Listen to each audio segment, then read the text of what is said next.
일론 머스크가 뭐라고 그랬냐면 우리는 기존에 있는 책에다가 뉴 챕터를 쓴 것이 아니라 뉴 북을 쓸 거다. 이제 뉴 북이 써지는 겁니다. 뉴 북에 들어가는 재무제표, AI의 매출이 재무제표에 어떤 영향을 미치는가, 기타 수익이 아니라 서비스 수익에서 AI 수익이 얼마로 잡히는가를 확인하시는 순간 저는 테슬라의 주가에 상한선은 없다고 보고 있어요.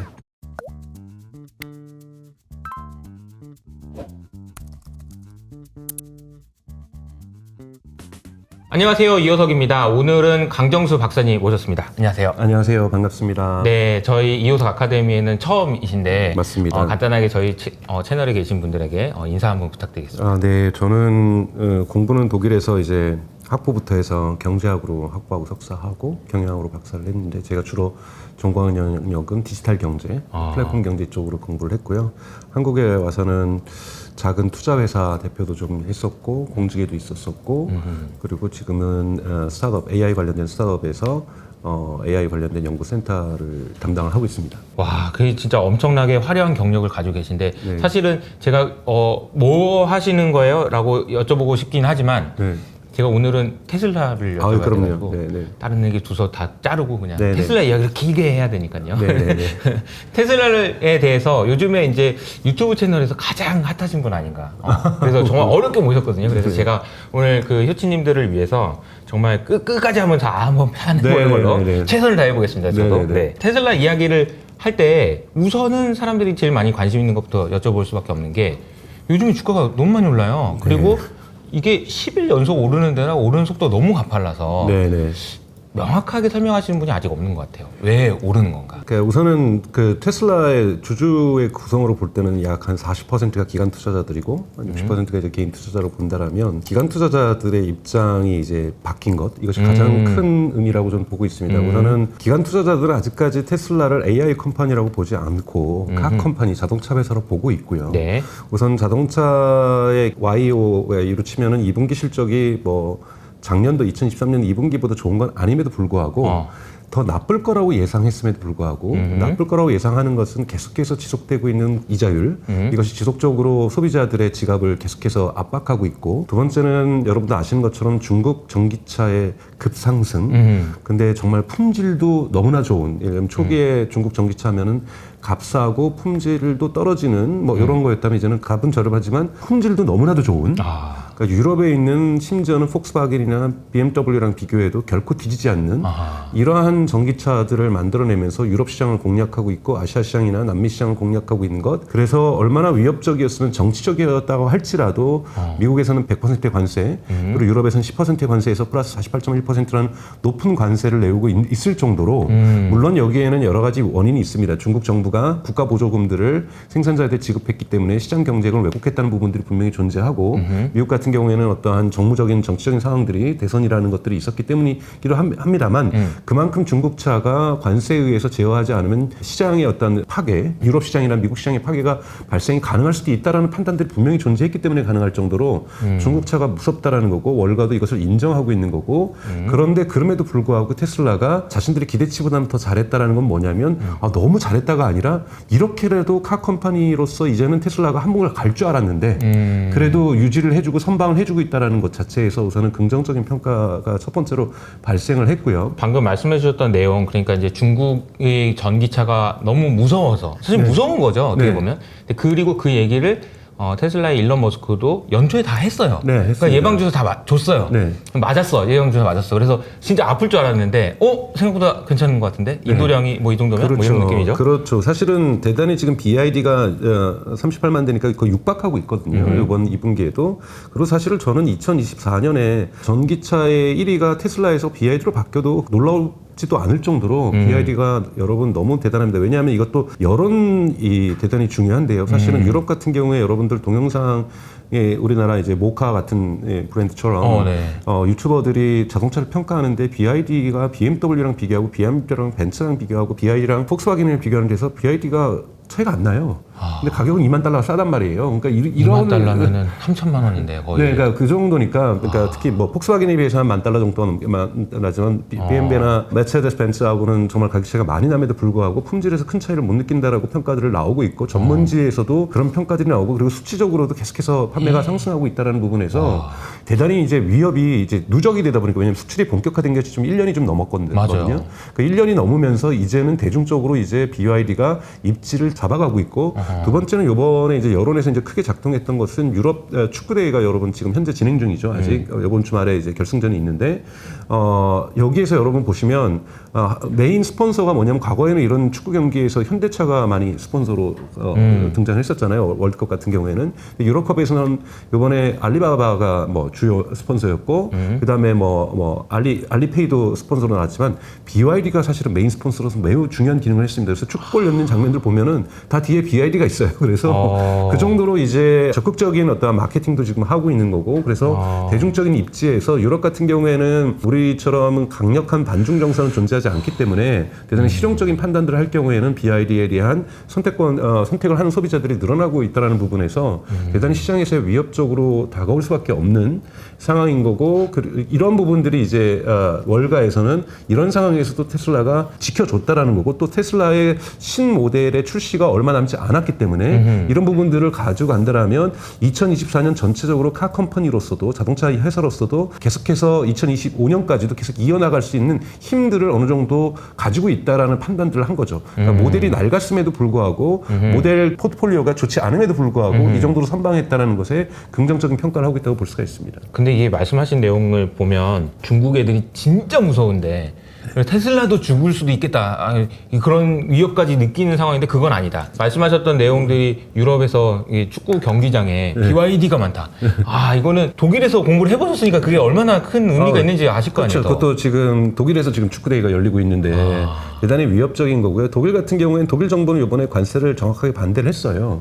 왜냐하면 이 관세가 문제가 되는 것이 물론 관세의 정당성은 좀 분명히 있다고 봐요. 왜냐하면 국가 보조금을 분명하게 줬고 네. BYD도 그걸 받았고 가격이 저렴해진 데에는 국가 보조금이 들어가 있는 거기 때문에 그치, 네가 한 거 아니고 정부에서 준 거잖아. 이런 거죠. 이런 부분이니까 시장의 가격 경쟁을 왜곡시키려는 부분이 분명히 존재하기 때문에 관세를 이걸 균형을 맞춰주는 것이 중요한데 이제 독일 정부라든지 독일 산업계가 두려워하는 건 보복 관세인 거죠. 폭스바겐 여러분 아시겠지만 아우디나 포르쉐를 다 가지고 있고요. 폭스바겐과 메르세데스와 BMW 같은 경우에 이 세 개의 기업이 중국에 수출하는 양이 내연기관을 포함하여서 유럽에 판매하는 양과 미국에 판매하는 양보다 많습니다. 그러니까 중국 시장이 지금 자동차 시장에서 가장 큰 시장이기 때문에 여기에서 보복 관세를 입힐 경우에 독일 기업들은 뭘 얘기하냐면 중국에서 계속 판매를 해서 내연기관이라도 그 이윤을 가지고 전기차로에 전환을 할 수 있는 자본의 어떤 저력들을 마련할 수 있는데 이것이 지금 빠르게 끊겨버릴 경우에는 독일 기업들의 대단히 위기에 처할 수 있다는 부분들 이것이 이제 우리의 살을 떼어주더라도 BYD에게 시장을 내주더라도 우리가 시장을 유지해내면서 전기차로의 전환을 위한 체력을 길러내는 것이 중요하다는 것이 독일 정부라든지 독일 자동차 업계의 판단이라는 거고요. 그 다음에 이제 일론 머스크가 또 강력하게 항의를 했죠. 왜냐하면 상하이에서 생산된 테슬라까지 포함되는 거거든요. 그래서 지금 그 부분에 대한 조정은 들어가기로 했어요. 그러니까 모든 차에다 되는 것이 아니라 예외를 둘 수 있다는데 그것이 테슬라가 아직 확정되지는 않았어요. 근데 여기에는 좀 무리가 있잖아요. 왜냐하면 테슬라는 중국 정부로부터 지원금을 받은 것이 없다라고 주장하는 거고 유럽연합 집행위에서 볼 때는 굳이 상하이 기가팩토리를 저렴하게 받은 것도 보조금 받은 거다. 뭐 이런 식으로만 사실 논쟁은 한도 끝도 없거든요. 그러네요. 그래서 이런 식의 어떠한 상황들 속에서도 하여튼 테슬라가 선방을 했다는 것이 월가의 우선 긍정적인 평가가 존재하는 거고요. 두 번째는 월가에 있는 애널리스트들이 테슬라의 FSD를 경험하기 시작했다는 거예요. 우선 본인들의 차량 중에 테슬라가 있는데 버전 11과 버전 12가 퀀텀 점프를 했다라고 보통 얘기도 많이 하거든요. 또는 뭐 FSD에서의 챗GPT 순간이다. 뭐 이러한 뭐 평가를 받을 정도로 버전 12하고 버전 11은 질적으로 다른 즉 버전 12부터 우리가 제가 뭐 여러 방송에서 얘기했지만 엔드 투 엔드 AI로 가면서 대단히 질적인 향상들을 했는데 이러한 서비스의 어떠한 경험치들이 월가의 전문가들에게도 누적되기 시작했다라는 부분들. 이 부분들이 큰 거고요.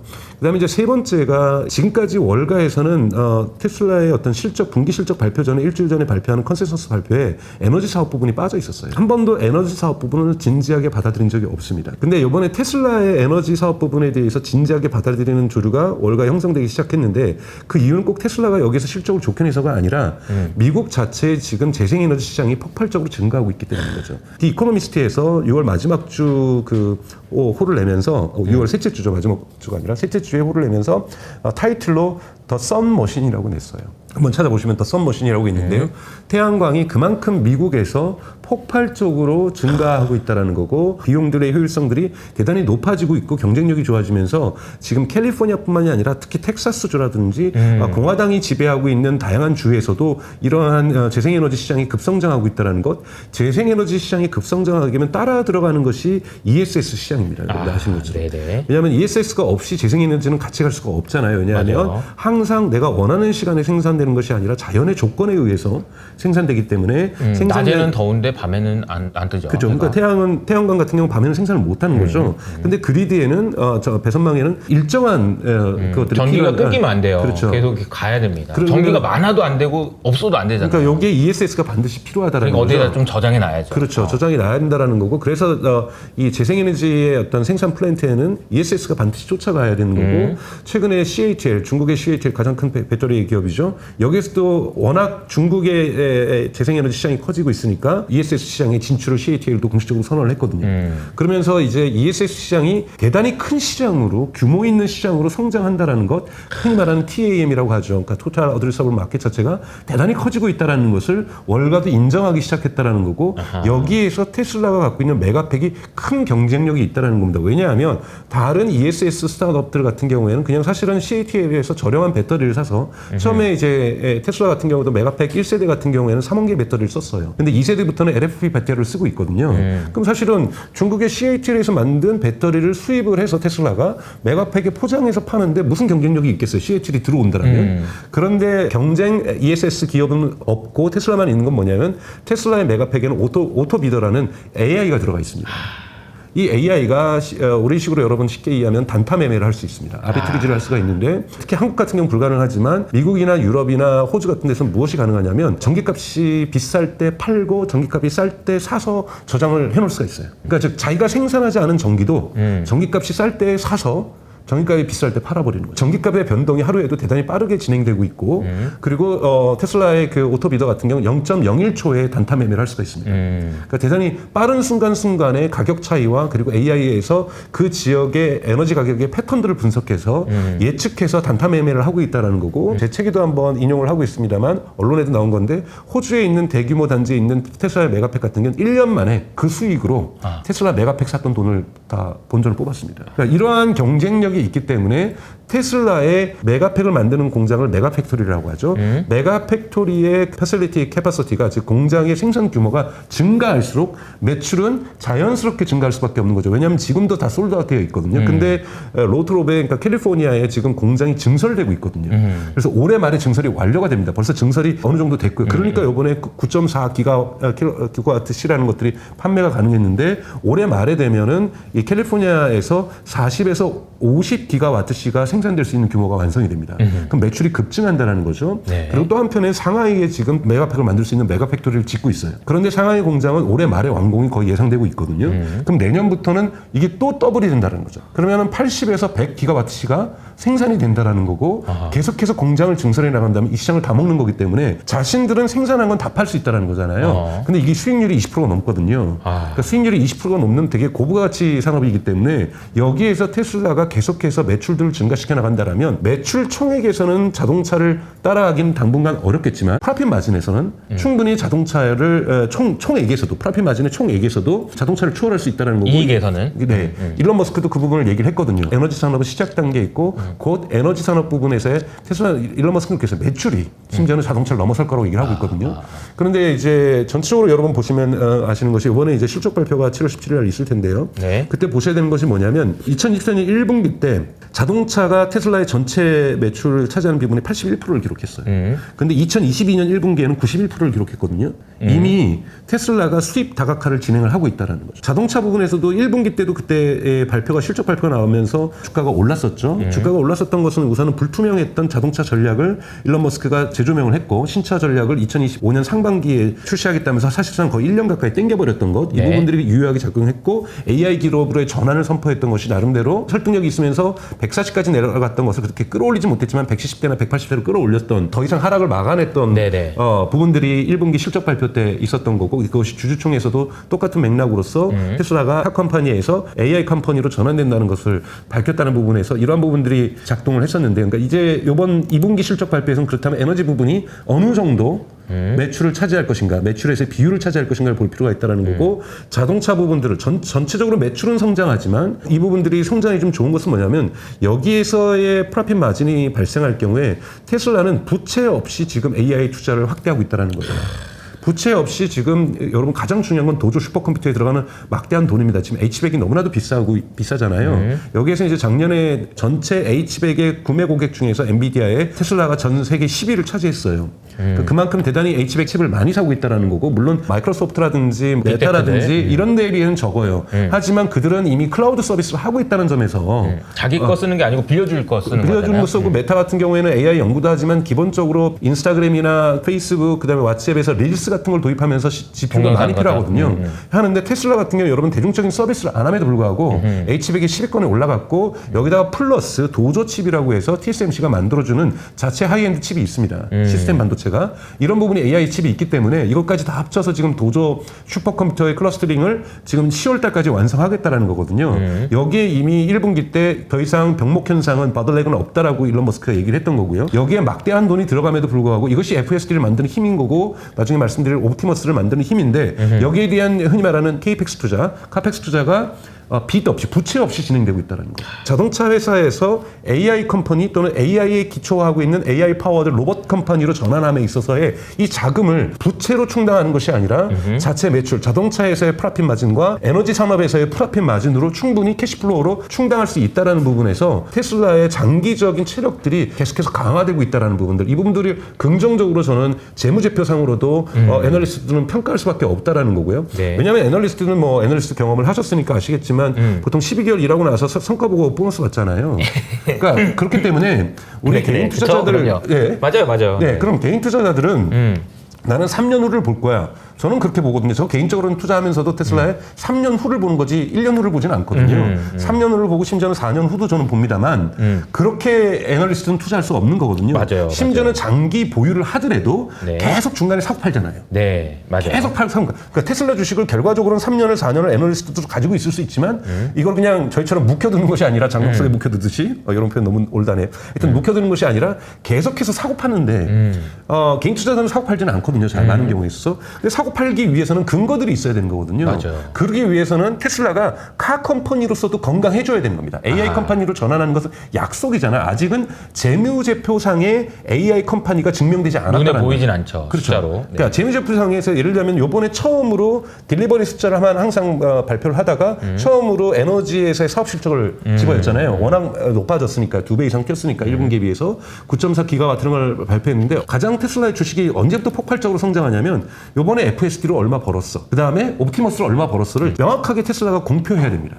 그것은 재무제표에 들어간다는 얘기잖아요. 이때부터 구체적으로 AI로 돈을 벌기 시작하고 여기에서의 마진율을 별도로 표기하면서 여기에서의 마진율이 프로핏 마진이 약 80%다 70%다고 얘기할 때 이때 본격적으로 이것이 AI 컴퍼니라고 재무적으로도 우리가 평가할 수 있다는 거고 이때가 되면은 테슬라는 아마 주가는 날개를 저는 달게 될 거라고 좀 보고 있습니다. 박사님 저기 근데 독일에서 공부하셨다고 하셨어요. 한국말 왜 이렇게 잘하세요?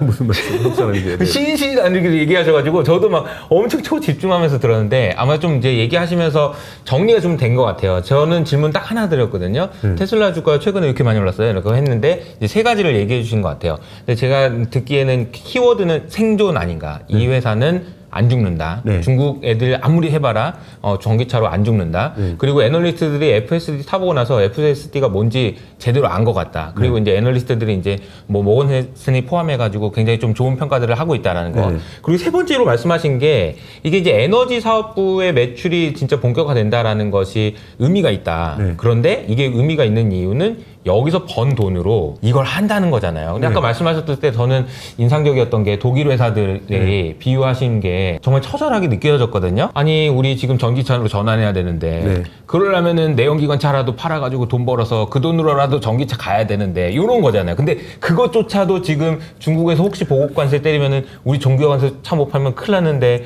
이런 생각을 하고 있는 그런 차들하고 테슬라는 AI 투자도 하는데 네. 자동차로 돈도 벌고 있어서 비교가 안 되는 거 아닌가 이런 생각이 좀 그리고 들어요. 상징적인 사건이 폭스바겐과 리비안의 조인트 벤처 사건이에요. 아 맞아요. 여러분 폭스바겐은 지금 전 세계 판매 그 규모로 볼 때는 토요타 다음으로 2위 기업이에요. 사실 큰 차이도 안 납니다. 맞아요. 정말 아우디 가지고 있죠, 포르쉐 가지고 있죠, 뭐 그다음에 뭐 람보기니 가지고 있죠, 여러분들이 좋아하시는 부가티 가지고 있죠, 트럭에서는 만이라고 하는 트럭도 가지고 있죠, 스카니아도 갖고 있죠. 사실은 트럭이나 버스나 뭐 사실 폭스바겐은 안 하는 게 없을 정도로 정말 대기업이고 그리고 지금까지 소프트웨어로 전환하기 위해서 어마어마한 돈을 투자했는데 이게 실패한 거예요. 실패해서 오죽했으면 폭스바겐이 이제 시작하려고 지금 리비안에 투자하는 것이 아니라 자신들이 10년 가까이 디젤 게이트 이후에 10년 가까이 소프트웨어 기업으로 전환하겠다고 해서 개발자도 뭐 10,000명 가까이 뽑고 뭐 이렇게 하면서 했는데 다 실패한 거예요. 실패하면서 미국의 스타트업에게 손을 내밀 정도로 소프트웨어로 전환하는 것이 그러니까 지금 현대기아차 같은 경우에도 소프트웨어 드리븐 베이클이라고 해서 SDV 부서가 있긴 합니다만 SDV, 네. 있기는 소프트웨어가 정의하는 자동차다. 네네네. 또는 소프트웨어 드리븐 베이클. 이런 쪽으로 지금 전환하려고 하고 있는데 기본적인 하드웨어 기업이 이러한 소프트웨어 파워를 가지기가 되게 어렵다라는 것을 그게 그렇게 어렵나 폭스바겐이 봐요. 증명을 해줬기 때문에 월가에서도 이건 대단히 충격적으로 와닿았던 거거든요. 폭스바겐마저도 소프트웨어를 자동차에서 만들기 어려워야 하는구나. 하드웨어 기업들이 소프트웨어 날개를 다는 것이 이렇게 어려운데 테슬라 같은 경우는 그 부분에 대한 막강한 파워를 가지고 있다는 거죠. 이런 부분들이 전체적으로 자동차 시장을 보는 눈들을 애널리스트들에게 띄워줬다. 그러니까 눈을 뜨게 했다. 라는 부분들이 컸다라는 거고 그래서 애널리스트들이 테슬라를 좀 더 긍정적으로 평가하는 다양한 잣대들이 생겼다. 무조건 자동차 매출에서만 보고 여기에서 프라핏 마진에서 이거 20%였는데 지금 10% 미만으로 떨어진 것 뭐 이렇게 나쁘게 보고 이런 것에서 테슬라가 성장할 수 있는 저력 자체를 볼 수 있는 다양한 크리테리아를 기준점들을 가지게 된 것도 애널리스트들에게는 테슬라를 긍정적으로 보는 시각을 만들어냈고 이것이 테슬라의 저는 주가를 계속해서 부양하고 있고 물론 어제 올라갔던 것은 예를 들면 뭐 테슬라만의 어떤 힘이 아니라 파월 의장이 이자율을 낼 것 같은 뭐, 네. 이런 시그널을 줘서 전체 미국 시장이 좋아지는 것 이런 요소도 있습니다. 어떻게 단기의 모든 주가를 예측한다는 건 불가능하잖아요. 네. 다 알 수는 없는 네. 거죠. 근데 네. 기본적으로 기관 투자자들이 움직이고 있다는 것 그리고 여기에 올라가니까 테슬라 다시 봐야지 하는 개인 투자자들도 다시 따라오고 있는 이러한 형국을 형성하고 있는 것 그리고 이제 엔비디아의 주가는 저는 계속적으로 긍정적으로 봅니다만 엔비디아가 계속해서 저렇게 하늘 높은지 모르고 계속 올라갈까라는 것에 대한 회의가 특히 미국의 기관 투자자들 중심으로 일어나고 있다는 것. 맞아요. 개인 투자자는 아직까지도 강하게 엔비디아를 믿고 있지만 이런 부분 반영 속에서 엔비디아 같은 경우는 금광을 캐는 이 도구잖아요. 그쵸. 이 도구인데 실제로 금을 캤으면 이 금으로 돈을 버는 기업이 나와야 되는데 이것이 어디가 나올까? 이 중에 하나가 분명하게 테슬라겠구나라는 생각들을 하기 시작하고 있다는 거죠. 즉 AI 경제의 이코노미의 2단계 진입을 볼 때 2단계 진입에서 분명히 오픈 AI라든지 애플 같은 경우에도 시리가 똑똑해지고 있고 이런 날개를 분명히 달 거라고 보고 있어요. 그래서 AI와 LLM과 결합된 아이폰이 하드웨어 부분에서 독주를 한쪽에서는 치고 나가고 오픈 AI가 뉴욕타임즈 보도에 하면 검색 서비스를 시작을 합니다. 검색 서비스도 하고 커머스도 진행을 할 거예요. 그러면서 구글을 공격을 할 거거든요. 이런 쪽에서도 분명하게 어떤 제2의 경제가 시작된다고 볼 수가 있는 거지만 분명하게 AI 기반한 로보택시 저는 뭐 로보택시보다는 AI 기반한 옵티머스가 더 중요하다고 보는데요. AI 로봇인 옵티머스가 시장을 분명하게 열어나갈 수 있다는 판단들에 대해서 애널리스트들이 분석하기 시작했다는 거고 이 부분들이 테슬라를 긍정적으로 끌어올리고 있다고 좀 보고 있습니다. 폭스바겐이 리비안에 투자하겠다라는 뉴스를 보고 나서 네. 좀 충격받긴 했거든요. 네. 폭스바겐이 돈은 많은데 네. 할 수 있는 게 없구나. 완성차 업체들 같은 경우에는 어떻게든 내연기관을 전기차로 바꿔보려고 아둥바둥하고 정말 열심히 노력을 했는데 그 중에서 제일 열심히 한 사람 누구야? 그러면 뭐 현대기아차도 있지만 폭스바겐이 진짜 비싼 돈 들여가지고 네. 막 엄청나게 뽑았잖아요. 그래서 그 내부에서도 불만도 진짜 많았고 네네. 근데 안 된다는 거잖아요. 네. 근데 저는 이 얘기를 들으면서 폭스바겐은 안 된다고 말이라고 했지 GM하고 포드는 이건 어떻게 되는 건가? 저는 그 회사들의 미래가 결국에는 테슬라한테 저 약간 그 하청 업체 같은 느낌이 되지 않을까? GM 같은 경우는 다시 크루즈에다가 재투자를 시작을 했습니다. 크루즈가 여러분 이제 웨이모 같은 이제 로보택시 회사고 네. 레이더하고 라이드를 잔뜩 단 그런 이제 차량으로 했었고 사실은 원격 조정을 자율주행보다 더 많이 한다 그래가지고 사실은 시장에서 철수를 했던 거잖아요. 사실은 자율주행 기술이 완성되지도 않았던 수준에서 로보택시를 무리하게 운영을 했었던 거고 여기 책임을 지고 크루즈 대표도 사임을 하고 그래서 지금 전체 세팅을 다시 해서 재투자를 해서 하고 있습니다만 이게 쉽게 풀리지 않을 왜냐하면 그런 차량들은 흔히 말하는 램프업 양산하기가 어렵거든요. 레이더하고 라이드하고 비싼 걸 달아가지고 막 달기는 어렵고 데이터도 사실은 많지도 않고요. 데이터가 중요한데. 네, 데이터도 많지도 않고 지금 테슬라 같은 경우 거의 뭐 많게는 600만 대, 적게는 300만 대에서 찍히는 FSD가 하드웨어가 데이터가. 장착된 데이터를 영상 데이터를 계속 학습시키고 있고 실시간으로 학습시키고 있는데 그런 거에 비해서는 쫓아오기는 저는 어렵지 않을까 싶고요. 포드 같은 경우 아예 포기했잖아요. 매각을 했죠. 그래서 포드는 이제 소프트웨어로 전환하는 것 자체를 이미 포기한 회사이기 때문에 가장 이제 포드가 흔히 말하는 테슬라 FSD를 라이센스로 서비스하는 그런 기업이 될 가능성이 높습니다. 이제 그 말은 무슨 말이냐면은 테슬라의 뇌를 갖다 놓는 그런 그렇죠. 자동차 껍데기를 만드는 회사 이런 제가 좀 너무 과한가요? 아니 좀 우리가 과거에 노트북 사면 광고 있었잖아요. 띠디디디 인텔 인사이드. 인사이드. 그래서 저는 테슬라 인사이드가 될 가능성이 높다. 그래서 그렇게 되면 이제 라이센스 비용을 주겠죠. 그렇죠. 그러면 이거는 이제 월 단위로 나오는 거기 때문에 보통 리커링 레비뉴 그래서 월로 반복되는 매출이 네네. 여러분 자동차 회사가 지금까지 월 반복되는 매출을 가져본 역사가 없습니다. 그건 뭐냐면 소프트웨어가 있기 때문에 가능한 거거든요. 맞아요. 이런 부분에서 테슬라만의 중요한 것이 아니라 리커링 레비뉴가 분명히 발생할 수 있다. 즉 반복 매출이 즉 라이센스 업체들. 자 그러면 AI에 자율주행에 투자하지 않는 혼다는 어떡하라고요? 그러니까요. 뭐 이런 회사들 뭐 닛산이라든지 이런 회사들도 충분히 테슬라의 잠재적인 어떤 라이센스 후보가 될 수가 있는 거고 벤츠 같은 경우는 레벨 3의 자율주행을 하고 있습니다만 이런 회사들도 나중에는 경쟁을 하다 보면 BMW라든지 스텔란티스도 소프트웨어 많이 투자를 하고 있지만 아직 자율주행 수준에서는 많이 못 미치고 있기 때문에 스텔란티스가 갖고 있는 브랜드인 피아트라든지 르노라든지 뭐 시트로엥 그다음에 미국의 크라이슬러나 집도 충분히 이런 라이센스 파트너가 될 수 있다는 부분에서 테슬라의 잠재적인 시장은 대단히 크다고 볼 수가 있습니다. 그래서 저는 로보택시 시장보다도 라이센스 시장에서 FSD 왜냐하면 일론 머스크가 지난 4월 23일 뭐라고 얘기를 했냐면 FSD를 가지고 있는 것은 스마트폰, FSD가 없는 것은 피처폰 이렇게 비유를 했거든요. 근데 이게 지금 방금 말씀해 주셨던 내용이 사실은 테슬라를 밸류에이션 하는데 가장 중요한 포인트예요. 왜냐면은 모건 스니가 아마 테슬라의 목표가 제일 높게 잡을 거고요. 근데 그분이 밸류에이션 해놓은 거 보니까 이제 자동차 회사의 가치 그리고 아까 말씀하셨던 에너지 기업의 가치를 이제 비슷한 수준으로 놨는데 방금 말씀하셨던 그 라이센스 있잖아요.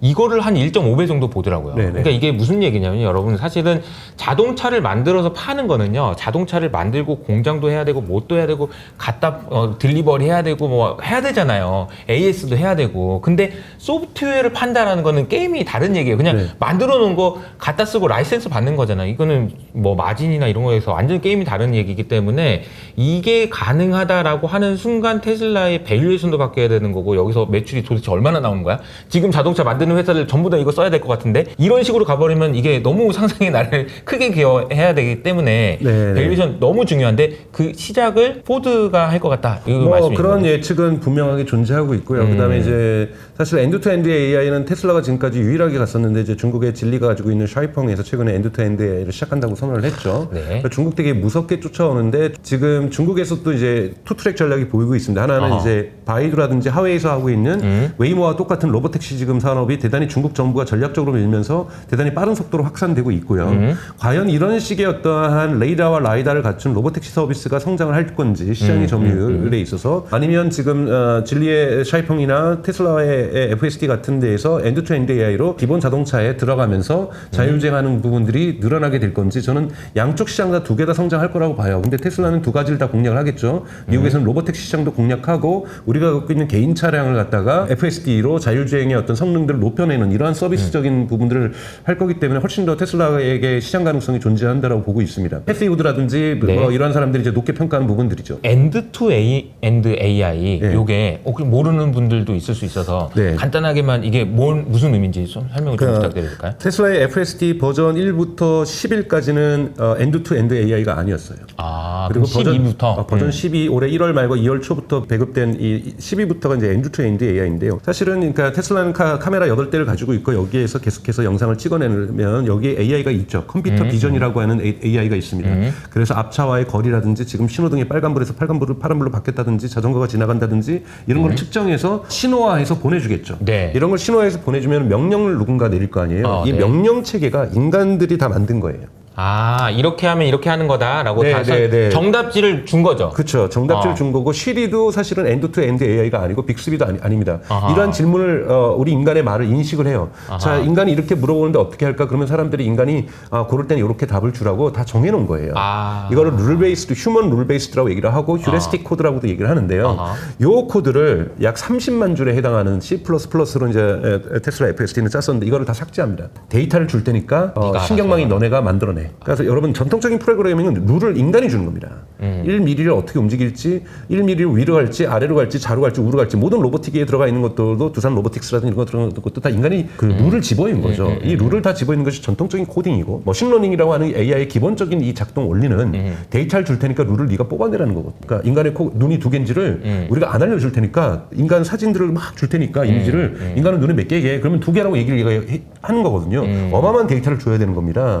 근데 지금 테슬라는 이 비디오 학습을 통해서 FSD를 쓰지 않는 사람의 비디오도 사용 계약에 의해서 하드웨어 3가 장착된 차량 같은 경우는 데이터가 테슬라로 업로드가 됩니다. 집에 주차를 하면 와이파이가 있는 존에서 이걸 통해서 룰을 찾아낸 거예요. 그래서 이 끝에도 AI였는데 이 마저 끝에는 휴먼 인간이 만든 거였는데 그거마저도 AI가 만들었다. 신경망이 만들었다. 그래서 이거를 엔드-투-엔드 AI라고 얘기를 합니다. 그러니까 대단히 AI 기술에서는 진일본 거고 지금까지의 어떤 자율주행의 한계는 자꾸 인간이 하려다 보니 수많은 케이스를 집어여도 맞아요. 계속해서 룰을 집어여야 되는 거예요. 그러다 보니까 힘들었던 거죠.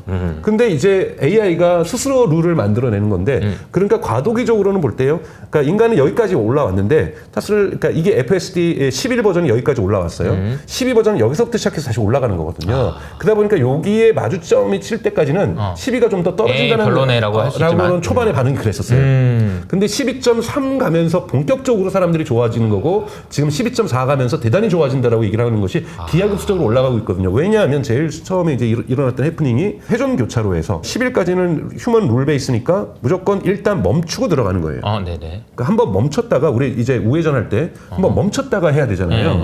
그것처럼 원래는 멈췄다가 가는 건데 그냥 다 들어가죠. 앞에 차량만 선인 차량만 없으면. 그런데 그거를 인간이 하는 걸 그렇게 하니까 그 비디오를 학습시켜 놓으니까 12에서는 당연히 그것이 룰인 줄 알았던 거예요. 그러니까 무조건 들어가 버리는 거죠, 얘가. 멈추지 않고 스탑 사인이 있는데도. 그러니까 이런 실수를 해요. 왜요? 인간을 모방하기 때문에. 이런 걸 다 조정을 하면서 점점 좋아지는 거고 훨씬 더 인간을 하기 때문에 차선을 변경하는 것도 되게 부드러워집니다. 그러니까 이런 부분들이 있는 거고 12.4부터 지금 하고 있는 것은 엣지 케이스를 해결하는 건데 엣지 케이스가 뭐냐면 사람들이 디스인게이지먼트, 그러니까 이제 중간에 FS를 했다가 꺼버리는 거.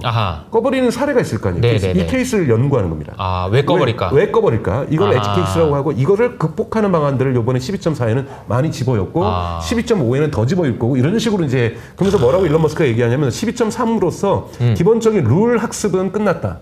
지금은 엣지 케이스 해결에 집중하고 있다고 얘기를 하고 있어요. 근데 엣지 케이스가 여러분 뭐냐면 예를 들자면 일방 통행길에 차가 들어갔는데 공사 중이에요. 그럼 어떻게 나와야 돼요? 후진해서 나와야 되죠. 네. FSD는 후진해서 못 나옵니다. 그러면 사람이 FSD를 끄고 후진해서 나왔던 거예요.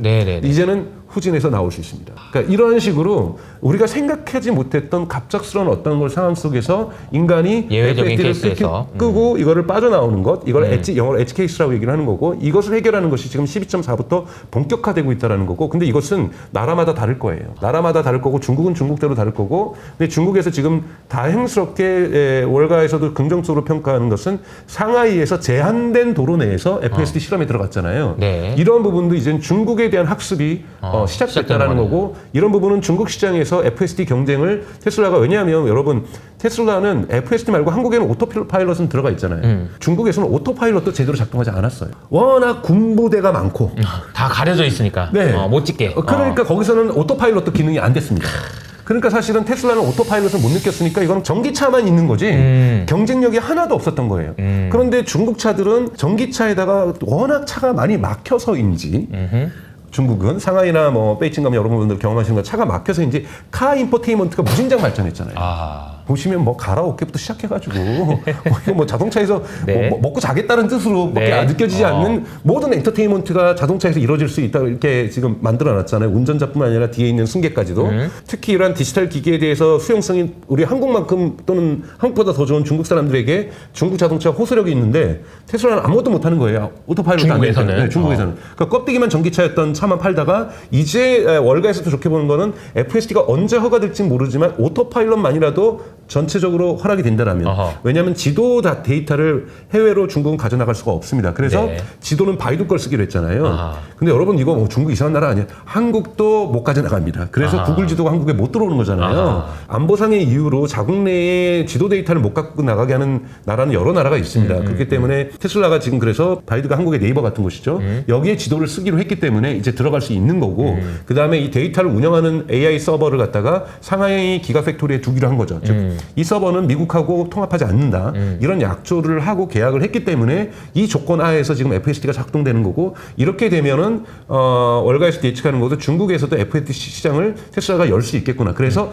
자동차의 경쟁력을 가질 수 있겠구나. 즉 중국 차에 없는 FSD 기능을 갖게 된다라면 물론 샤이펑이라는 이런 데가 쫓아오고는 있지만 선의의 경쟁을 하는 거지만 마이너스 경쟁을 하고 있었는데 이제 플러스 경쟁을 할 수 있겠구나. 이런 긍정적인 요소들이 다 종합적으로 테슬라 주가에 미치고 있다고 볼 수가 있습니다. 제가 좀 그래도 비유를 좀 하는 편이거든요. 네. 엔드 투 엔드 AI에 대해서 제가 비유를 좀 해보면 이런 거 아닐까 싶어요. 우리가 학교 다닐 때 문제 풀 때 보면은 문제가 있고 답이 있죠. 문제를 풀면 답을 확인해보고 아 틀렸네 그럼 다시 풀고 이런 작업을 계속 하는 거잖아요. 근데 그 답안지는 사람이 만드는 거죠.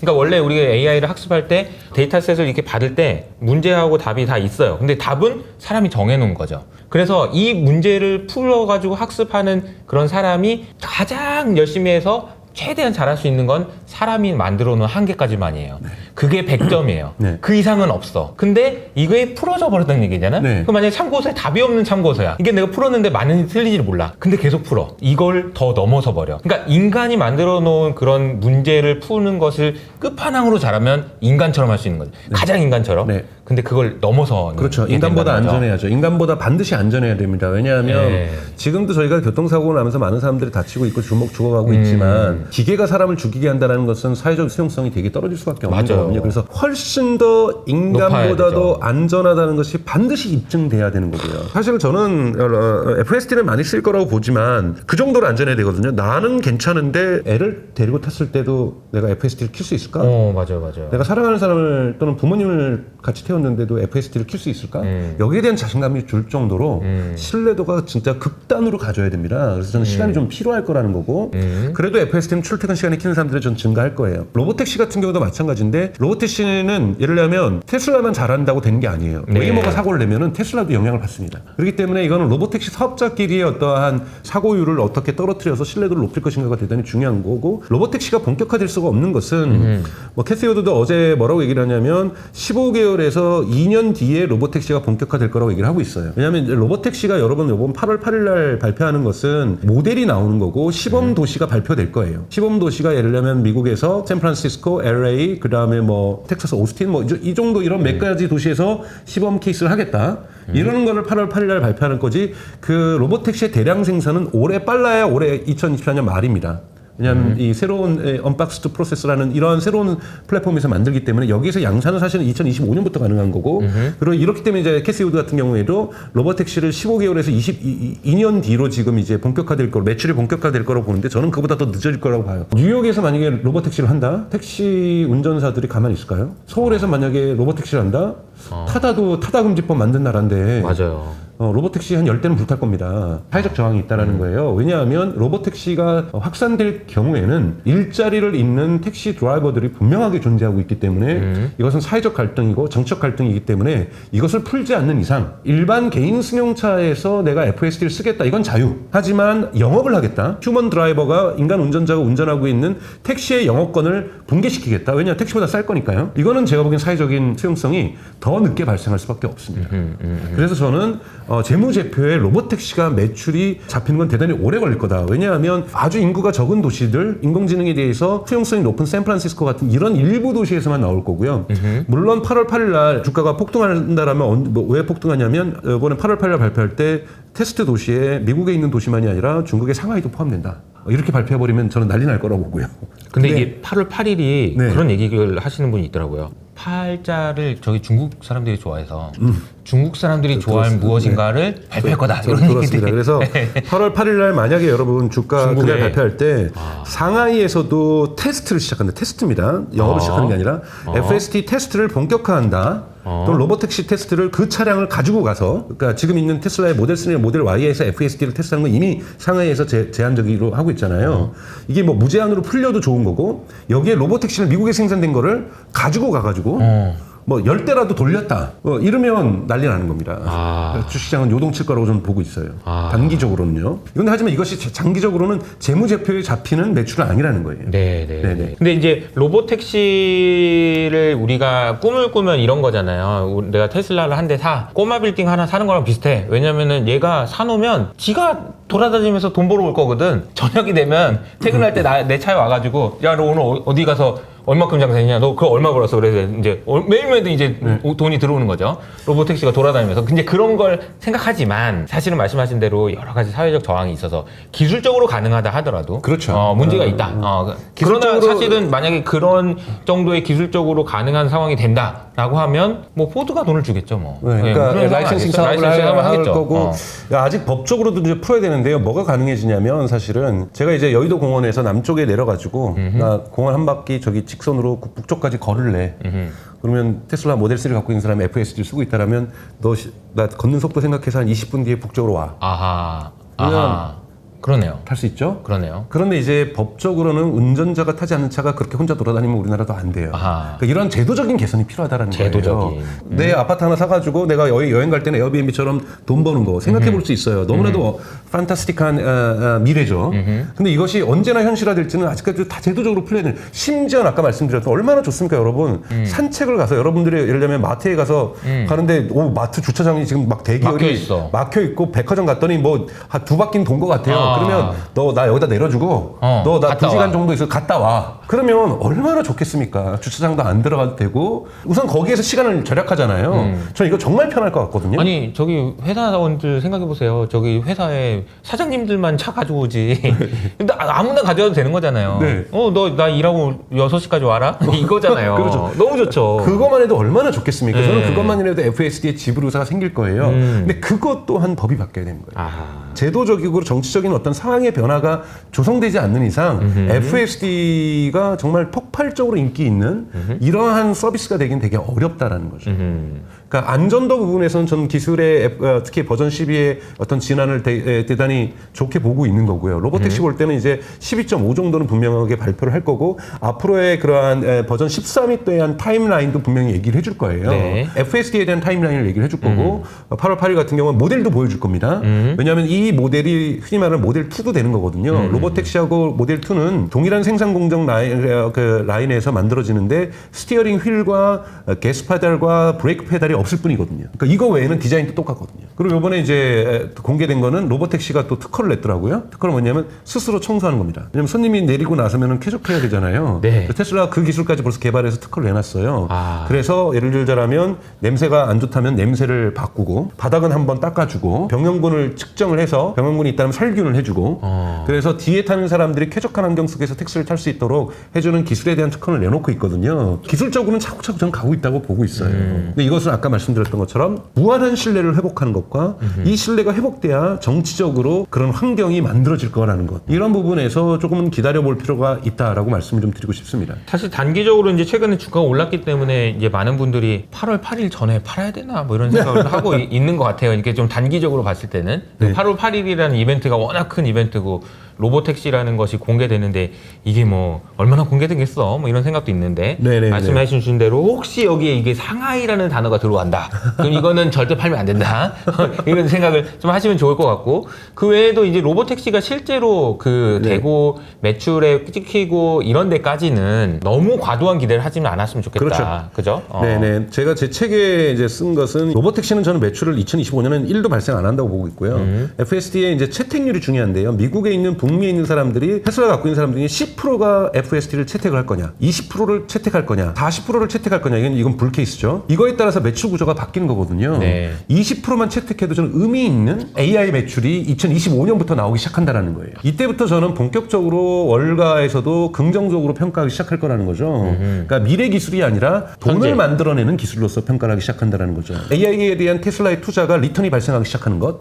이거는 저는 2025년 채택률에 따라 다르다라는 거고 그러기 위해서는 2025년까지 반드시 버전 13까지 가야 됩니다. 그러면 이제 사람들이 그리고 미국에서 법제도가 나와서 아까 말씀드렸던 그 기능 나 공원 산책할 동안 저쪽으로 와. 아, 그 너무 꿈의 기술이네요. 네, 이건 저는 가능한 기술이거든요. 주차장에 충분히. 주차하는 것보다 훨씬 더 맞아요. 쉽습니다. 주행해서 저기 가는 건데 제가 거기에 탔으나 안 탔으나 주행해서 가는 건 똑같기 때문에 충분히 가능한 기능입니다. 앱을 가지고 있으면. 그래서 그 기능부터 저는 먼저 선보여 올 거라고 생각이 들고 그 기능 엄청 인기 있을 거라고 봅니다. 여러분 여기는 다양한 우리의 상상의 나래를 달면 엄청나게 편하게 쓸 수 있거든요. 맞아요. 제가 친구랑 1시간 약속이 있어요. 커피 약속. 근데 가서 뭐 주차장을 뭘 찾아요. 너 돌아. 한 바퀴만 더 두고 와. 돌아왔는데 그 비용하고 주차비하고 별로 차이 안 나요. 아니 근데 제가 이제 학원에 애를 데려다 주고 네. 옆에서 차 마시다가 한번 갔다 와라.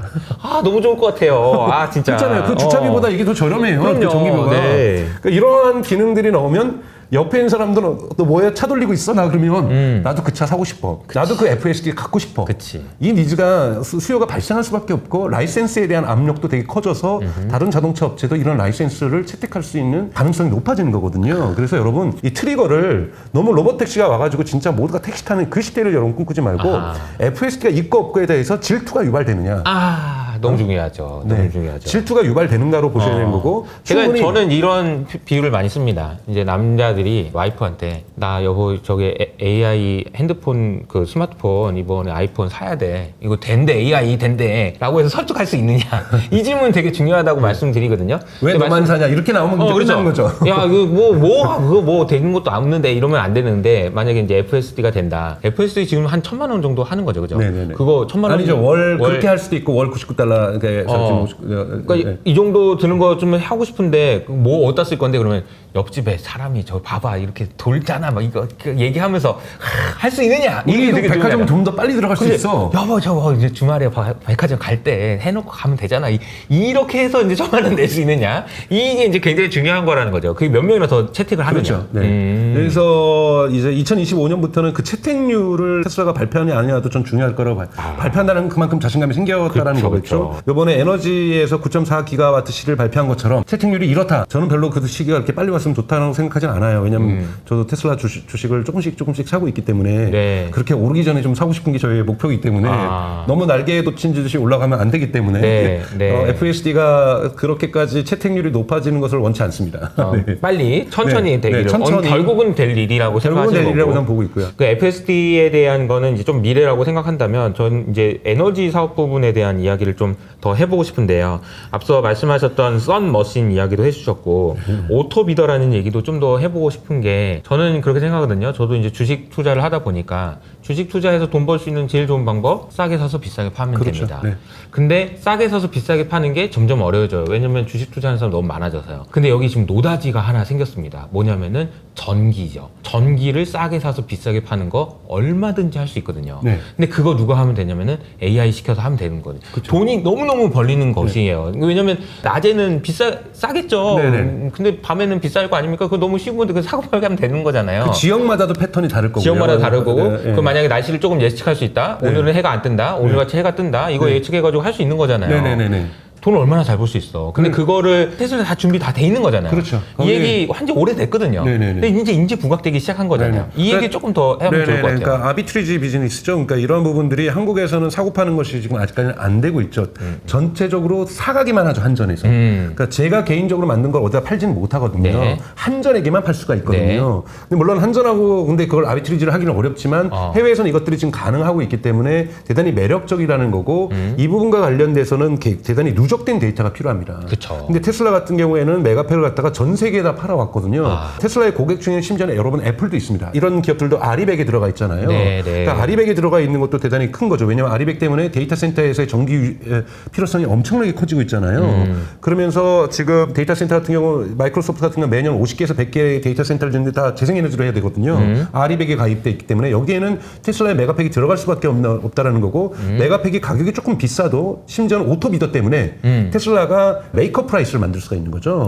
그러니까 메이커 프라이스를 만들 수 있다라는 부분들이 이 오토비더가 가지고 있는 결정적인 매력인 거죠. 왜냐하면 CATL에서 좀 더 저렴하게 내놓더라도 예를 들면 한 5만 불 이번에 가격을 인하했습니다만 테슬라도 전체적으로 다른 시장가에 비해서 그래도 10% 20% 비싸게 팔 수 있다라는 거고 이건 뭐냐면 직접적으로 프로핏 마진하고 연결이 된다는 거죠. 이런 부분에서가 좋았다는 거고 테슬라가 지금까지 이 사업을 못했던 것은 공장 라인이 그러니까 원 라인밖에 없었어요. 생산 라인이. 그러니까 로트롭에 지금 이거를 3라인까지 만들고 있는 거거든요. 그래서 3라인이니까 3배가 지금 더 증가하는 거고 그리고 상하이는 처음부터 3개 라인을 만들고 있어요. 그러니까 총 6개의 라인에서 만든다는 거니까 지금 곱하기 6이 된다는 거잖아요. 지금 생산량에서. 이 정도가 되면 규모의 경제가 된다는 거고 이것이 될 때 저는 올해 말이나 내년 초에는 예를 들면 일론 머스크가 이걸 갖다 유럽에다 하나 더 짓겠다든지 하나 더 공장을 더 짓겠다고 하면은 그만큼 또 매출이 늘어나는 거기 때문에 대단히 큰 어떠한 매출에 있어서 수익원에 있어서 아주 경쟁력을 기본적으로 처음부터 갖고 시작하는 거기 때문에 의미 있는 매출 구조가 될 거라고 봅니다. 테슬라 미션 구글에서 검색해 보시면 절대 카라는 단어가 나오지가 않습니다. 오토라는 그러니까 자동차라는 단어가 없어요. 자동차를 많이 판매하겠다는 카 컴퍼니라는 정의를 하지 않는 것이고 하지 않고 서스테이너블 에너지 또 월드 트랜지션, 그러니까 세계가 전환하는 데를 억셀러레이팅, 가속화하겠다는 것이 테슬라의 미션이죠. 근데 이 부분에서 핵심 기술을 테슬라는 여러 가지를 다 보고 있죠. 테슬라는 대단히 수직 통합을 하고 있는 거기 때문에 최근에 지금 짓고 있는 것과 또 하나는 리튬 라피너리, 그러니까 리튬 정제소도 지금 만들고 있잖아요. 리튬 정제소도 만들고 있어서 리튬의 이 광산은 전 세계 분포되어 있지만 리튬의 정제소는 중국에 60%가 가까이 있는 거거든요. 그래서 이 정제소를 지금 캘리포니아 쪽에다 지금 텍사스와 캘리포니아 이 중간쯤에다 짓고 있는 거죠. 그래서 이렇게 지금 정제소부터 시작을 해가지고 이걸 가지고 자동차에도 들어가고 이걸 가지고 ESS 사업도 하고 있는 그리고 이것을 근데 다 묶어주는 건 뭐냐? AI다. 그래서 테슬라가 이번에 4월 23일 날 그 분기 발표할 때 뭐라 그랬냐면 이거를 테슬라 AI 이코시스템이라고 얘기를 했어요. 그러니까 AI가 중심에 서 있는 이코시스템, 생태계를 만들겠다는 것이 테슬라의 중요한 비전인 거고 테슬라가 지금까지 마스터 플랜을 1, 2, 3까지 발표했는데 마스터 플랜의 4가 곧 발표될 거라고 일론 머스크가 예고를 하고 있는데요. 여기에도 AI가 어떻게 인류에게 지속 가능한 경제를 만들어 줄 것인가를 그러니까 에너지만을 얘기하지 않을 거는 에너지 또한 AI의 날개를 달았을 때 비로소 지속 가능한 세계로 갈 수 있다는 거고 비로소 경쟁력을 갖는다는 거죠. 그런 부분에서 AI가 대단히 중요한 역할을 한다는 것을 에너지 산업에서도 입증해주고 있는 것이 테슬라의 메가팩, 즉 오토비더를 가지고 있는 메가팩이라고 볼 수가 있습니다. 단기적으로 주가가 왜 올라왔어요부터 시작해가지고 이제 온 거예요. 테슬라의 미션까지. 네. 테슬라가 가지고 있는 미션은 말씀하신 대로 전기차 만들어서 파는 회사가 되는 게 미션이 아니에요. 처음 시작할 때부터. 네. 그러니까 서스테이너블한 에너지로 전환하는 거를 가속화하겠다는 겁니다. 그러니까 지나놓고 보면은 이런 거죠. 일론 머스크가 배터리 그러니까 자동차 만드는데 생산이 안 돼서 거기 누워서 자고 그럴 때부터 사실은 일론 머스크의 꿈은 전기차 만드는 게 아니었어요. 그러니까 지속 가능한 에너지로 만들어. 근데 만약에 일론 머스크가 없다면 사람들이 지금도 폭스바겐이 아직도 전기차를 할까? 과연 이런 생각을 해보면 디젤차 하겠죠. 아직도 디젤차 하고 있고 막 디젤 게이트 하고 막 이런 일 아니겠어요? 근데 일론 머스크가 억지로 이렇게 갔던 거고 이제 여러 가지 우여곡절이 있었는데 그 꿈은 사실은 지속 가능한 에너지가 굴러갈 수 있도록 하는 건데 놀랍게도 이걸 가능하게 만드는 게 AI라는 게 또 놀라운 거죠. 그렇죠. 그리고 이것이 확장되는 것도 옵티머스도 AI 로봇도 마찬가지예요. AI 옵티머스도 지금 사실은 문제가 되는 것은 여러분들 언론에서 맨날 AI 기사 옆에다가 배경화면으로 터미네이트 집어넣고 하면서 공포감 주지만 사실은 일자리를 대체하는 건 기술의 역사에서 그렇게 그러니까 부분적으로 산업적으로는 있었지만 노동의 총량을 기술이 적게 만들지는 않았거든요. 그리고 또 하나 더 중요한 것은 지금 더 심각한 문제는 일손이 부족해지는 거죠. 네네. 왜요? 인구가 감소하고 있기 때문에. 심지어는 중국마저도 고점을 찍고 지금 하락하기 시작했잖아요. 한국은 아주 심각한 상황인 거고 이 사회가 지속 가능하기 위해서도 여러분 로봇이 필요합니다. 그래서 저는 로봇의 산업이 로봇 택시보다 더 빨리 올 거라는 이유는 사회적 저항이 없기 때문이에요. 그러니까 사회적 저항이 없다라는 거죠. 옵티머스의 장점을 얘기하기 전에 이제 세 가지를 제가 말씀을 드리고 싶은데요. 로봇이 산업화되기 위해서는 지금 AI 로봇 시대에 위해서는 우선은 신뢰도 이것도 있어야 되죠. 얘가 사람 안 패고 사람 안 때리고 이런 것이 분명히 존재해야 되는 거고 그다음에 기술력이 있어야 되겠죠. 당연하게 AI 기술력이 있어야 되는 거고요. 세 번째 가장 중요한 것은 가격 경쟁력입니다. 맞아요. 그러니까 이것이 안전해야 되고 잘 해야 되고 또 가격도 싸야 돼요. 네, 왜냐하면 최저임금보다는 싸야. 그렇죠. 공장을 운영하시는 사장님들이 쓰지. 이번에 AI로 저기 로봇으로 바꿔보자 그러지. 외국인 노동자보다 더 비싸면 외국인 노동자를 고용을 하는 거지. 맞아요. 왜 로봇을 고용을 하겠어요? 그건 말도 안 되는 거거든. 심지어는 중국에서도 이 AI 로봇 시장이 커지고 있는데 중국에 있는 인건비보다 저렴해야 월 운영비가 저렴해야 이걸 씁니다. 뭐 이건 모든 AI 로봇 기업 지금 있는 피규어라든지 앱트로닉이라든지 어질리티 로보틱스라든지 또는 현대 버슨 다이나믹스가 가지고 있는 숙제가 뭐냐면 어떻게 이것을 저렴하게 만들 것인가. 이 부분이 대단히 중요하다는 건데 테슬라가 이것을 가능하게 할 수 있는 즉 신뢰도와 기술과 가격 경쟁력을 가능할 수 있는 세 가지를 다 할 수 있는 또 하나의 또 세 가지 원천을 가지고 있다는 게 저희 주장이에요. 제가 이걸 책에 쓰고 있는데 AI 로봇의 가장 중요한 건 AI입니다. 얘를 작동시킬 수 있는 운영시킬 수 있는 머리가 중요한 거죠. 근데 여기에 테슬라는 뭐를 결합시키고 있냐면 FSD를 결합시키고 있어요. FSD가 튜닝을 좀 합니다. 왜냐하면 자동차는 1, 2cm의 이 장애물을 만나도 바퀴로 넘어갈 수 있지만 로봇은 걸려 넘어질 수가 있거든요. 그렇죠. 그리고 이 균형을 잡는 데 에너지를 되게 많이 씁니다. 그래서 이 부분에 좀 파인 튜닝을 하지만 FSD 즉 자동차를 위해서 개발한 FSD가 자동차에만 쓰이는 것이 아니라 로봇 택시에만 쓰이는 것이 아니라 로봇에도 쓰인다라는. 그러니까 규모의 경제 효과가 만들어지는 거죠. 왜냐하면 이 사용처가 점점 많아지는 거니까요. 멀티 유즈네요. 네, 멀티 유즈가 가능한 거죠. 두 번째는 여러분 배터리입니다. 왜냐하면 자동차는 크기 때문에 배터리를 흔히 말해서 막 쏟아낼 수가 있어요. 그래서 레인지를 어느 정도 보장할 수가 있습니다. 근데 여러분 옵티머스를 보셔도 그렇고 휴머노이드 로봇을 보시면 인간의 크기잖아요. 인간의 크기를 만든 이유는 로봇을 한다고 해서 공장의 구조를 바꿔야 되고 새 공장 져야 된다. 로봇 도입하기 위해서 우리 새 공장 져야 돼. 그러면 사장님들이 새 공장 못 집니다. 그분이 얼마나 비싸겠어요. 맞아요. 그런데 원래 인간처럼 생겼으니까 원래 인간이 일하는 데 들어와서 일할 수 있는 거예요. 그러면 작업장의 구조를 전혀 바꾸지 않고도 로봇을 투입할 수 있기 때문에 그래서 휴머노이드 로봇 형태로 만드는 거거든요. 공장에 쓰기 위해서. 네. 그러면 휴머노이드 로봇을 만들기 위해서는 배터리가 들어갈 때 여러분 팔다리에는 못 넣습니다. 어디냐면 가슴에만 넣을 수 있어요. 사람의 가슴 작잖아요. 여기에 배터리를 넣는데 얘가 1시간 가거나 30분 가서 엄마 밥 줘요. 저 전기 주세요. 그러면 어떻게 해요? 그럼 이건 공장 투입을 못 하는 거거든요. 계속 충전해야 되잖아요. 아니면 유선 로봇을 하든지. 그럴 수는 없거든요. 네. 그러니 어떻게 해야 됩니까, 여러분? 최소한 4시간, 좋게는 8시간 로봇이 무거운 것을 들고 움직일 수 있는 에너지를 보장을 해줘야 되는 거예요. 이게 결코 쉬운 문제가 아니라는 거죠. 배터리 기술을 근데 테슬라는 4680 배터리 벌써 제네레이션 2가 나왔잖아요, 이번에. 계속해서 배터리 기술을 발전시키고 있다는 거예요. 그것도 자체 배터리 기술을, 그것도 그것의 규모의 경제 효과를 테슬라의 자체 자동차에서 받고 있다는 거죠. 그렇기 때문에 훨씬 저렴한 비용으로 좋은 배터리 성능을 옵티머스에 집어넣을 수 있다는 두 가지가 해결이 된 거죠. 세 번째가 이제 구동기라고 하는 액추에이터라는 거예요. 크게 두 가지가 있습니다. 리니어 액추에이터가 있고 로테이션 액추에이터가 있는데, 그러니까 리니어는 직선으로만 1차함수니까요. 직선으로만 움직일 수 있는 거고 로테이션 회전하는 거죠. 이것이 인간의 근육처럼 해서 팔다리를 움직여주는 힘을 만들어주는 거거든요. 네. 이 구동기는 뭐냐면 전기 모터입니다. 자동차에 들어가는 모터하고 똑같아요. 테슬라에 들어가는 모든 모터는 누가 만듭니까? 납품받습니까? 아닙니다. 테슬라가 다 직접 만듭니다.